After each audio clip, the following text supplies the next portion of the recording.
Assalamualaikum warahmatullahi wabarakatuh. Halo anak-anakku kelas 3 yang solih-solihah. Bagaimana kabarnya hari ini? Semoga tetap sehat dan tetap semangat. Jangan lupa ya, baca juga surat Al-Kahfinya. Nah, hari ini kita akan belajar basa Jawa ulangan siji Trisno asih mring tetuwuhan lan kewan sing ana ing lingkungan. Baik anak-anak, sudah siap ya? Simak pembelajarannya baik-baik ya. Pada KD ini 3.1 kita akan mengenal, memahami, dan mengidentifikasi teks cerita secara lisan dan tulis. 4.1 kita akan membaca lancar bentuk teks cerita sederhana dengan memperhatikan pelafalan intonasi. Tujuan pembelajarannya yaitu untuk mengidentifikasi unsur-unsur teks cerita, mengidentifikasi pokok-pokok teks cerita, menjelaskan dan membaca lancar isi teks cerita, dan mengartikan bunyi bahasa daerah yang dianggap sulit dalam teks. Baik anak-anak, di sini Ustazah punya teks tentang manuk kesayanganku. Dengarkan baik-baik ya. Aku Sardi, senenganku beda karo masku. Kang Jiman ngingu macem-macem kewan. Ana wedhus, kelinci, mujair, nila lan lele. Nanging aku ora seneng kewan ingon-ingone Kang Jiman. Amarga ora bisa manggung. Ora kengno kanggo tenger wayahe jam pira. Aku pengen duwe manuk puter supaya bisa manggung saben waktu. Aku matur bapak yen aku pengen duwe manuk puter. Alhamdulillah kepinginanku dituruti. Bapak gelem numbasne, nanging ana syarate. Aku kudu ngopeni kanthi temenan lan wigati. Aku janji bakal ngugemi syarate mau. Aku ditumbasake sak jodo. Manuk puter iki dak wenehane jeneng Mawar lan Mawur. Aku sayang banget marang puter iki. Saben dina dak bakane jagung. Kurungane tak resiki ngiras menehi omben banyu. Saben dina manuk puter iki manggung. Kurungane tak seleh ana teras cedhak kamarku. Nah, itu tadi cerita tentang manuk kesayangan atau binatang peliharaan atau burung peliharaan ya anak-anak ya. Ada yang namanya Sardi dengan kakaknya Jiman. Sardi itu suka dengan burung peliharaan puter atau kalau kita bahasa Indonesianya merpati. Dia bilang bapaknya untuk diizinkan memelihara burung merpati atau manuk puter ini tadi dengan syarat harus benar-benar dan perhatikan sayang dengan peliharaannya. Dia janji mau menuruti semua syarat yang diberikan ayahnya. Kemudian dia diberikan oleh ayahnya sak jodoh itu sepasang mawur lan mawar tadi. Nah, tiap hari diberi makan jagung di tempat kandangnya itu kurungannya dibersihkan, kemudian sekalian dikasih air minum. Nah, merpatinya ini tiap hari berkicau ya, manggung ya anak-anak. Nah, itu ditaruh di sebelah kamarnya. Begitulah ceritanya anak-anak ya. Nah, bisa dipahami kan? Nah, ini ada kamus kecil atau artinya kita ada sedikit kata-kata ya untuk kamus kamu beda artinya ora podo. Wigatiku digatekno penting atau diperhatikan. Ngugemi itu nurut atau manut. Ngiras ki mesisan sekalian cahya. Karo ya, kurungan tadi ada yang nggon manuk. Nah, dalam teks ini kita akan meniteni perangane cerita. Perangane cerita itu bagian-bagian cerita unsur-unsurnya wacan ing kaperangan tadi yaitu ada temanya. Punjerane utawa underane cerita cah. Jadi temanya tadi tentang apa? Nah, tentang binatang peliharaan atau ingon-ingone si Sardi. Praga iku wong sing meragakne cerita. Siapa yang meragakan cerita? Siapa saja yang ada dalam cerita tadi? Iya, si Sardi tadi. Kemudian ada latar panggonan.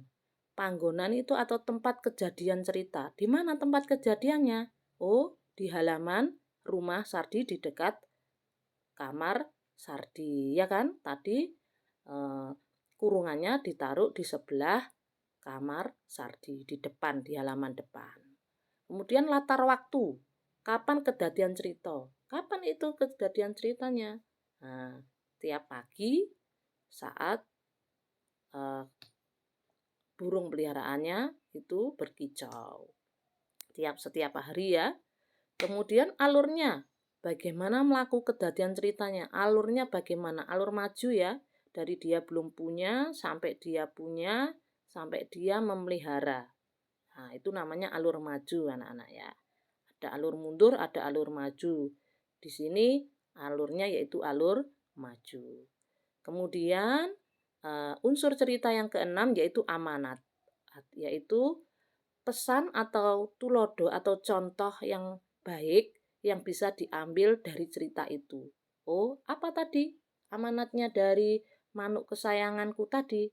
Ternyata ketika kita mempunyai binatang peliharaan harus diapakan? Ya, diopeni atau dipelihara dengan baik, penuh kasih, sayang dan tanggung jawab. Gitu ya anak-anak ya. Bisa dipahami ya. Jadi unsur-unsur cerita itu kita ulang lagi ada tema, parage, latar panggonan, latar waktu, alur dan amanat. Oke anak-anak. Nah, selain itu di dalam teks bacaan itu ada titi sworonya cah. Jadi di bahasa Jawa itu ada titi sworo. Migatekake titi sworone ora podo karo bahasa Indonesia. Nah, di bahasa Jawa ana swara a jejeg lan swara a miring. Kamu mungkin di kelas 2 sudah ya. Di a jejeg lan a miring, kalau a jejeg di bahasa Jawa itu kebalikan dari bahasa Indonesia. Kalau bahasa Indonesia makan a. Tapi kalau a-nya basa Jawa itu pakai hono coroko, ho, o. Berarti o jejegnya itu tembungnya seperti teko. A-nya dibaca o.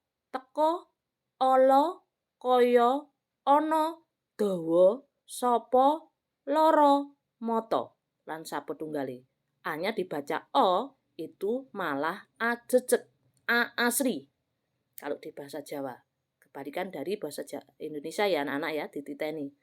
A jejeg utawa a asli iku yaiku seperti bacaannya Honocoroko.